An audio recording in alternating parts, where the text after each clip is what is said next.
I welcome you all in this beautiful channel. I have completed this. Now we will start from here. Here, it's all about control. Keep patience to yourself and start watching this video. Or I have told you that how can you download this PDF and how can you read this book. This is very fantastic, very lovable and very useful books, so you can read this one. So let's start. Without further ado, it's all about control. When you worry or overthink or ruminate over something, you already know that isn't rational. After all, you can calmly tell yourself all the reason you should stop thinking about something. But that doesn't mean you can. You might constantly seek reassurance from others, try to calm yourself down, and chew endlessly over the same ideas until you feel worn out or trapped, unable to just tear your thoughts away from your obsession. But you can't. When you are trapped in a worry cycle that's been going for a while, it can seem like a jumble of stressful chaos that makes no sense. But its own way, it doesn't make sense. There is a clear trigger, and that is a lack of certainty. Let's look at an example. You are worried your girlfriend is thinking about breaking up with you. Something she said something she said made you feel unsure, and now you can't stop thinking about it. You are in a state of a psychological arousal and feel unpleasantly uncertain. Your brain doesn't want to be in that state, so basically reason with itself. I don't know what happening here, so I need to gather more information. If I can do that, then I can find a rational solution and then I won't be worried anymore. Sounds like good idea, doesn't it? So you get to work analyzing, you think and think, you dream of scenarios, pick apart past events and think about possible outcomes. You ask people and read articles online. You ask your girlfriend directly if she's going to break up with you. And when you say no, your discomfort somehow isn't soothed, and you start to do more research. Could she be lying? Why do she lie? And how would you know? The soothe of feeling of uncertainty, your brain goes into analysis mode.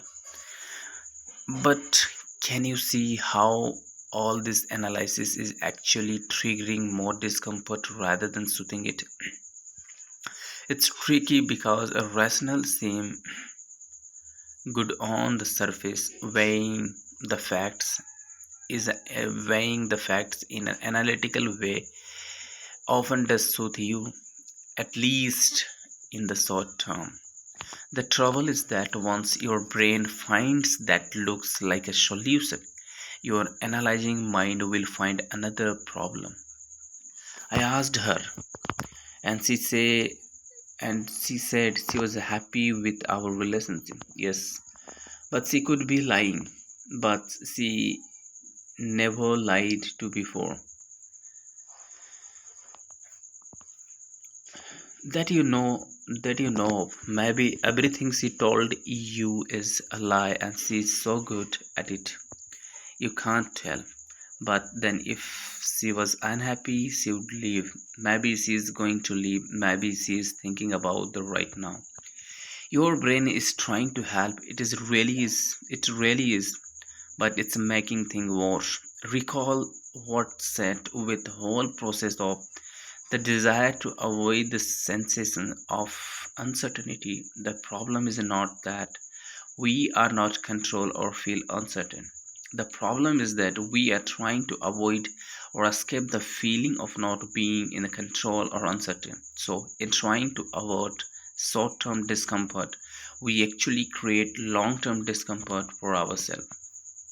The only way to stop anxiety at a source is comfort and face uncertainty and feeling out of control without experiencing it is something bad and unbearable, something that you need to run away from the protect against. You need to teach your brain that uncertainty is okay, not dangerous, not a problem. You need to learn a new response, to no longer try to force control, but to practice acceptance instead. Remember that with the worry and rumination, all your research is actually attempting to answer a question that is fundamentally answerable. Think about it. Is there anything in life that is 100% completely free of risk and with you have total and absolute control over? So if you are worried about the plant crashing, your brain can rattle off 1,000 miles an hour doing possibility calculation. Or you can accept that sometimes accidents do happen, the plants do crash, and that the second step you board on, you are not in control of whether it does or doesn't. Read that again. No amount of rumination will give you any more control over situation than naturally do. It only gives you illusion of being in control and a whole lot of anxiety. So what causes a lot of anxiety? We are trying to avoid uncertainty by over over